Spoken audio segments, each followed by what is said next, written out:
Hey, what's up? It's a Culture Detective here, investigating your favorite movies, and today I'm going to be doing a quick movie review on a movie that I just finished watching about 1.5 hours ago, and it is The Arch, or in Cantonese is Dong Fu Ren, in Mandarin is Dong Fu Ren, and it is a film released in 1968. So probably no one's gonna watch this review, so I can say whatever shit I want. But really, the reason why I want to talk about this movie is because this is quite a special one. For a very long time, for about a few years, maybe 3 years, I have been actively looking for good Hong Kong cinema, and I realized that a lot of people don't talk about Hong Kong cinema beyond the 70s, as in like before the 70s. So for a while, I've been trying really hard to look for Hong Kong films that are released, made before the 1970s, and so far I've only seen a few. Of course, I have reviewed like 2, 3 years ago. I watched and reviewed Mambo Girl, which I thought was a pretty interesting film from 1957. Hands down, the oldest Hong Kong film I've ever seen. And then in 1960, there's The Great Devotion by Cho Yun, which I think is a very, very well made movie, really easy to follow plot, really tragic, really emotional melodrama that I actually really enjoyed. And lo and behold, we have The Arch, released in 1968. And the thing is, yeah, I don't know if this film has ever been restored, ever. I don't think it has. So I found this movie on YouTube, and it looks like absolute shit. It's there's a aspect ratio issue. There's film grain. It's in like 360p. The sound quality is terrible. And it sucks because this film is supposed to be a revolutionary film in Hong Kong cinema. This is, according to a lot of film critics in Hong Kong, a precursor to the Hong Kong New Wave that we know and love in the 80s. And given that this film was released in 1968 and it is a period piece that has a lot of experimental cinematography and editing and has an interesting subject matter, it's pretty freaking crazy that not a lot of people are talking about this film. So part of the reason why I want to review this is so that if this film somehow becomes well known in the following few years, well, hey, guess what? This guy talked about it before. So yeah, this film is written and directed by Tong Xun or Tang Xun, whatever, and she is one of the rare first few female directors of Hong Kong cinema. And of course, my roommate has to be outside.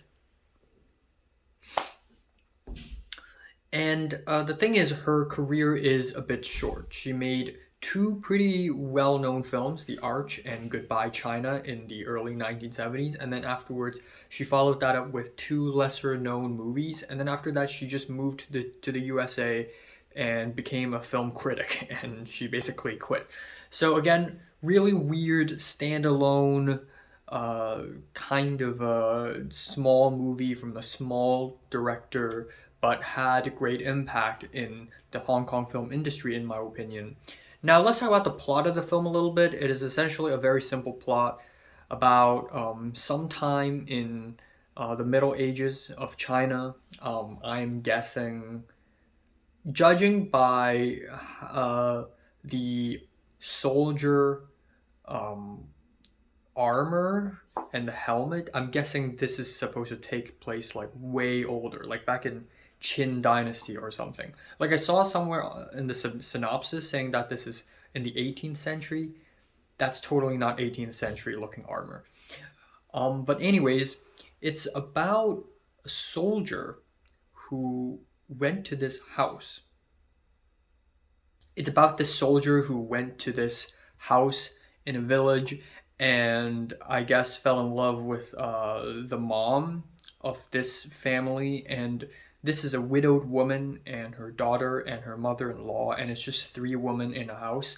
And the thing is, it turns into a bit of a love triangle. The soldier falls in love with the mom, but because of traditions, he can't marry a woman who is pre-married already. So he can only marry her daughter, who actually ends up falling in love with him.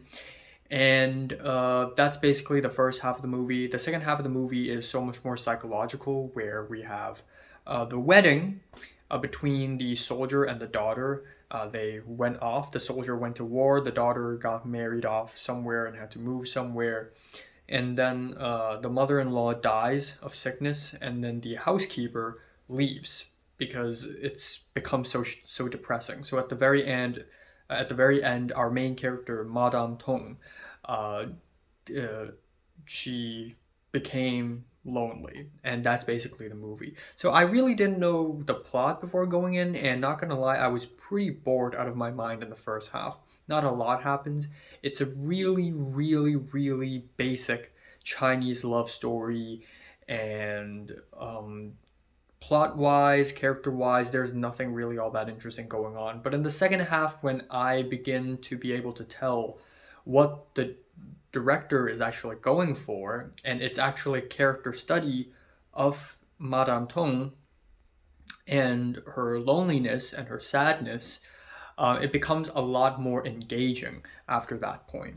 But yeah, the first half is kind of boring in my opinion. And this movie is also really slow paced, and it makes you think that all old movies are like that, but that isn't the case because, again, 1957 Mambo Girl, really straightforward movie. 1960 Great Devotion, also very straightforward, easy to follow.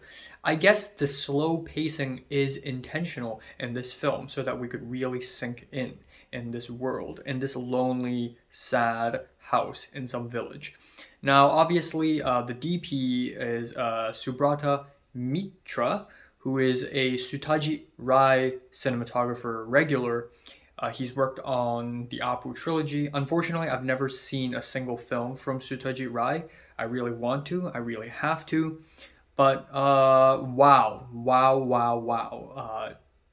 Chinese woman working with an Indian DP for this project really creates some interesting textures, beautiful framing and composition that I would not expect from a period film in the 1960s made in Hong Kong. Another thing to actually notice is that this movie is made in the heights of the Cultural Revolution, because from 1966 to 1976, of course, we have the Cultural Revolution, which killed tens of millions of people in China, where essentially the Communist Party tried to destroy all culture.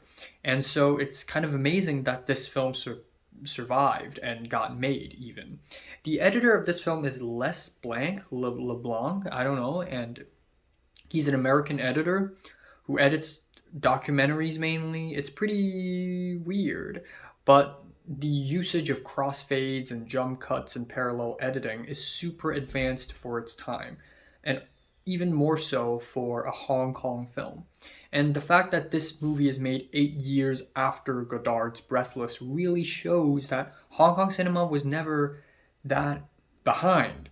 Like in 1968, we got amazing uses of superimposition and jump cuts, and also the very simple Gu Zheng score of the film that really, really sold the sadness. And overall, I really like the sentiment of loneliness in this film. I think it worked really well. And if you're a history nerd, if you want to learn more about the history of Hong Kong cinema, this film is definitely the one to watch. I guess I'm feeling a decent 8 on this thing. I need to rewatch it though. So have you watched The Arch? Comment below, let me know, subscribe if you want more, and thanks for watching.